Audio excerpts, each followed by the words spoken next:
is roughly seconds, is when he became a person of suspicion to an actual threat. Would you agree with that assessment from Director Cheadle? Well, let me try it this way. I think there are sort of three, in my mind, there's sort of three, let's say three significant moments on this continuum that you're kind of getting at. There is roughly an hour before the shooting when local law enforcement observes the individual, the shooter, at that point as somebody that was a person of concern. I forgot the exact phrasing, and that was based on seeing him with this rangefinder, no observation of a weapon, but there was something odd and off about them that caught local law enforcement's attention. So that's the first moment. Then there's a second moment, which is, I think just minutes before the shooting, where local law enforcement observed him on the roof, but didn't see a weapon, is my understanding at that point. And at that point, their level of concern obviously was even higher. And then there's the third moment, which is that moment when local law enforcement saw him, the officer who climbed up with the assistance of his colleague, and saw the shooter in the prone position with the weapon, and that's seconds before the event. And so, terminology, I'm not sure, but it seems to me there's an evolution of concern over that time period. Correct, an escalating concern. At what point, and this again I just don't know, so I'm curious, at what point is, say, the sniper who killed Mr. Crooks, at what point is he able to fire a shot, and does he have to have authorization in which to do that? I don't know that I know Secret Service's rules of engagement in that situation. It's possible that our interview of the counter-sniper has uncovered that. Again, our focus has been, I certainly understand why you're asking the question, but our focus has been on the shooter himself and his actions and the attack. These two other reviews, the DHS Inspector General and the outside independent panel, are both looking at the performance of the Secret Service, which would, I'm confident, include the question that you're talking about. Thank you. And I actually think, from a legislative purpose and what this body will probably ultimately do, it's of great importance that we break down barriers of communication and that we allow, officers to do their job without, so that this doesn't happen again. And I appreciate you being here. Thank you, Director. Gentleman yields back. Gentleman from Ohio is recognized. Well, once again, as Congressman Fry said, we want to thank you for your time and a lot more information today than Monday, so thank you for that. I just have a handful of questions. I would love to have just a simple yes or no so we could get done with this. So on day one, President Biden issued an executive order mandating DEI programs in the executive branch. You responded by hiring FBI's first ever Chief Diversity Officer. You're even on the Bureau's website quoting, saying that diversity and inclusion of the workforce is something I care deeply about because the success of our efforts impacts our operations, our culture, and our future, end of quote. So Director, just a simple yes or no, do you still find DEI hiring practices to be central to the FBI's operations, cultures, and future? I believe that diversity is an important part, is a core value of a high-performing organization. Do you have any concerns that our Homeland Security efforts will be hampered if the FBI continues to use DEI as a primary hiring measure? I don't believe that we use DEI as a primary hiring metric. I would say that we have not lowered our standards. Yes or no, please? Let me, if I could finish. It's not a yes or no question. We have not lowered our standards, and the facts back that up. Are you aware of a 112-page report compiled by senior agents and analysts which stated, quote, if the current trajectory of the FBI special agent recruitment and selection continues, using DEI as the primary and sole measure of our Homeland Security efforts will be significantly hampered. Do you know about that 112-page report? I'm aware of a report from a number of anonymous former employees. Thank you. Do you agree that protecting the former president falls under the umbrella of Homeland Security? Well, protecting the former president, the physical security, the protective detail on the former president is the province of the Secret Service, which is part of the Department of Homeland Security. It is my understanding that historically the FBI had 100,000 applications for special agents on file at any given time of the year. So talking about slipping recruitment, are you aware that on February of 2024, a letter from the FBI's Assistant Director for Training Division, which reported that FBI only received an estimated 48,000 applications over a 2-year period? I don't know if we're comparing apple to apple. What I can tell you is that in the time that I've been FBI director, the number of Americans applying to be special agent has gone up dramatically to the tune of, in some cases, double or triple the pace So the it was when I... 48,000 If is I could wrong? finish, sir, if I could finish, please. To a rate that is higher, you'd have to go back about a decade or so to find the number of Americans applying to be special agents that are currently applying. Okay, so for the record, that 48,000 is probably wrong then in your eyes? I don't know. I don't have the letter in front of me, but what I'm not sure of is that we're comparing apple to apple in terms of time periods and everything else. In advance of the Trump shooting, United States Secret Service Special Agent in Charge Tim Burke reportedly told law enforcement partners that NATO summit in Washington, D.C. limited his resources available to the Trump rally. The service has similar DEI hiring aims and failed their zero-fail mission to protect President Trump. Director Cheadle has since stepped down. Could the hyperfixation on hitting Biden administration's imposed DEI rules by causing the FBI and the federal law enforcement agencies to not only miss their prime candidates, but also potential threats? Well, I can't speak to Secret Service's hiring practice. What I can tell you is that, in my view, diversity, like everything else, is something that has to be done in the right way. Just like everything else, there's a right way and a wrong way to achieve it. I think we can and have achieved improvements in diversity and, at the same time, not lowered our standards. And I think part of the reason we've been able to do that is because of the encouraging increase in the number of Americans applying to be special agents. The investigation into the planting of pipe bombs at the RNC and DNC headquarters has been going on for over 3.5 years and will soon have lasted longer than the Biden presidency. I look forward to you proving yourselves, because we haven't received any update right now on the Trump shooting since July 15th, and the people really need that. Can the public expect a more transparent and timely investigation into the attempted assassination of former President Trump? I've been testifying here all day about the investigation into attempted assassination of former President Trump, and we've done multiple briefings, and I've answered multiple questions. And we appreciate that, because Okay, like that's I what said, you it's a were lot, asking. Well, it just seems like there hasn't been a press conference to the people to go through all the different details that were already presented today. And I'll just leave you with one final question. The government is not doing their job. Do you feel, as the director, that perhaps, like, not only the FBI but the Secret Service needs to have a complete reconstruction? Or do you think it's still put together the way that could best do its job? The FBI that I see every single day, having visited all 56 of our field offices at least twice, many of them 3 times, the FBI that I see engaging with state and local law enforcement from all 50 states, that I hear about from prosecutors, judges, business leaders, community leaders, foreign partners, is an FBI that is respected, trusted, appreciated, and that is there for people when they need them the most. And that is the FBI that I see, and I'm very proud to be a part of them. Any comment on the other agencies?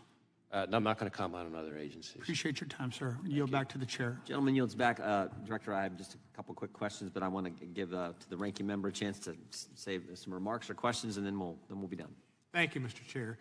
First, I'd like to say, as somebody, when I grew up, I watched The Untouchables, and I think Elliot Ness would be proud of you. I don't know about J. Edgar Hoover, but Elliot Ness for sure. Let me ask you this. In Memphis, you put Memphis and Nashville's FBI together, kind of consolidated, and in one office. And I know you've worked with our U.S. Attorney and others to work on our crime situation there, and it's gotten better. But is this change in the FBI relationship there, where we're not going to have an office necessarily? Tell me how that's going to affect Memphis. So I want to be very clear. We're not leaving Memphis. what we are doing is Nobody should leave Memphis. In fact, most of the songs are about people going to Memphis. we are They leave Nashville, they go to Memphis. recognizing population growth and the threat environment. We have instead taken, if you look across the state, instead of having 2 field offices in Knoxville and Memphis, we're creating a Tennessee division headquartered in the middle in Nashville. But we are keeping the offices in Knoxville and Memphis. And in fact, when it comes to Memphis specifically, not only will it not result in any decrease in the number of agents there to work, actually, strange as it might sound, it's going to allow us to increase the number of agents who will be assigned to the Memphis office, including to tackle things like violent crime, which I know is of huge concern. And the reason for that is really the effect of this reorganization is to be able to reduce administrative roles that will be more consolidated in the middle in Nashville, but it'll allow us to increase the operational roles, the agent roles, the number of them in Memphis. So I think not only are we not leaving Memphis, we're actually increasing our investigative presence in Memphis as part of this, and we're going to be able to continue to collaborate closely with our great partners there without skipping a beat.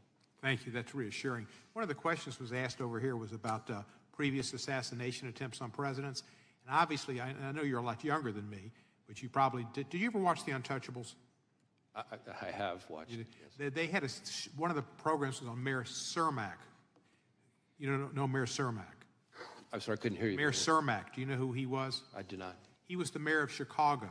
And in February of 1933, there was an assassination attempt on Franklin Roosevelt in Miami, Florida. And Mayor Cermak, C-E-R-M-A-K, was killed and said, "I'm glad it was me and not you." Allegedly, he said that. But anyway, that was an attempt, and it failed, and that was Untouchables brought it into my consciousness. But thank you for your work. I appreciate it very much, and I appreciate you're not looking into changing our Democratic nominee. That's something we normally do. Thank you. Director, I'm still not clear in my mind. When did the counter snipers, the good guys, when did they first get eyes on the bad guy, the would-be assassin, on the roof of the AGR building? I'm not certain, but I'll take my best effort here. I guess I'm sorry to interrupt, but yeah. Did they have eyes on him before the local law enforcement was looking up on the roof and engaged with the bad guy shooter? I don't know the answer to that. I will look into that and get back to you. I believe we have the answer. I just don't know that I have it. I want to make sure I answer accurately. Because we thought, from the briefings that Mr. Abate gave us, or Abate gave us, excuse me, Abate gave us, and the briefings you gave the Congress, that they did, but it wasn't clear from your testimony. So if you can get that answer to us, that would be helpful. I want to circle back just a third time, if I could, to the Iranian threat to President Trump and some others, former members of our government.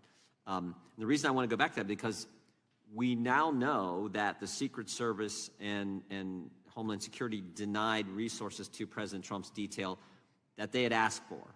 And it seems to me, if that all happened after you guys knew about the Iran threat and had briefed the Secret Service on that real threat, that's an even bigger problem. And that's why I was trying to get that timeline down, when you knew about it and when you briefed the Secret Service on the Iranians' threat to kill President Trump. So again, I really want to be careful to both be accurate, but also not to kind of stray into any kind of classified information or confirm the existence of classified information. So let me see if there's a way for us to get back to you on that question. I understand why you're asking. It may be easier to answer than I think, but at the moment, in an open hearing, I'm not sure if I can see the right way to do that. Fair enough. We'll expect answers to both of those questions, and you can get back to this. That'd be great. Finally, anything else you want to tell us that we didn't ask? I mean, you came today and you told us some things that weren't even prompted by questions, and I just want to make sure if there's anything else you want to tell us regarding July 13th and what you've discovered. Now's the time. Well, again, we're going to continue to engage with the Congress. I think we've covered a lot of the points that I really wanted to make sure that I got across, and just as I'm looking at my list, in one way or another, through the course of today's questioning, I think we've gotten through most of it. That concludes today's hearing. We thank our witness for appearing before the committee today. Without objection, all members will have 5 legislative days to submit additional written questions for the witness or additional materials for the record. Without objection, the hearing is adjourned.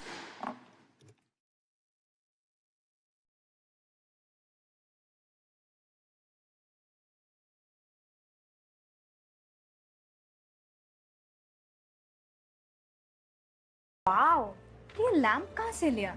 From the Andamans. Private jet से cargo करवाया. Really? Beautiful. Heritage piece from Jodhpur. There are only 5 in the world. Custom बनवाया है. Cool से. और ये कहाँ से? Mintra home से. Just like everything else. Handpicked by Masaba. I think someone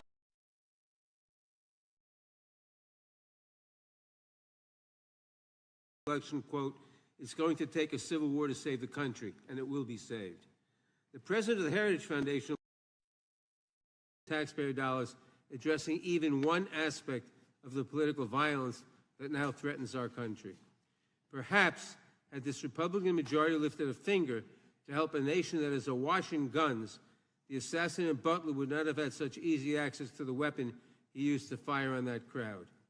Director Wray, your agency is responsible for addressing some of the most serious issues of our time. The Bureau fights gun violence, which claims the lives of 40,000 Americans every year. It protects election security from growing threats from malign foreign actors who are working tirelessly to influence our elections.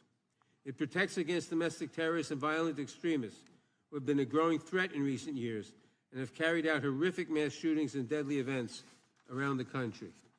And so much more. I apologize to you, Director, that instead of supporting you in these missions in the 118th Congress, some of my colleagues have instead hindered your work, maligned your agents, and called to abolish and defund your agency, all for political gain. It is despicable, especially from the party that claims to, quote, back the blue.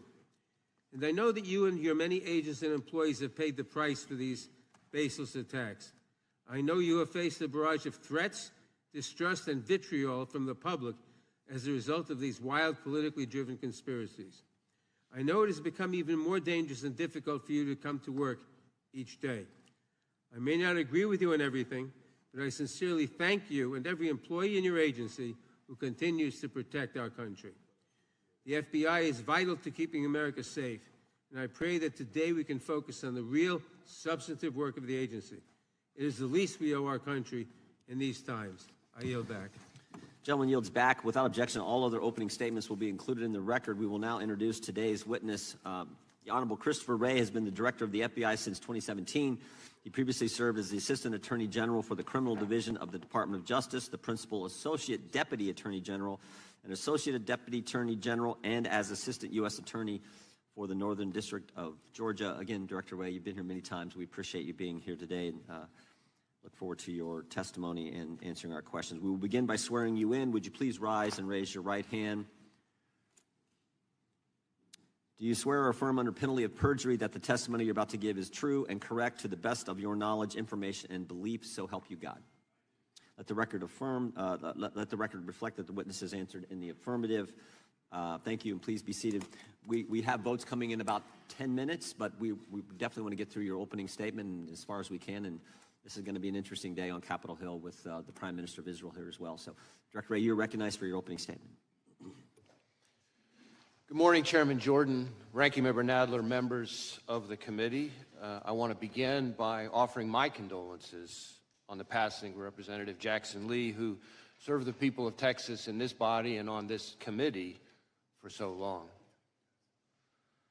Thank you all for your support of our efforts to protect the American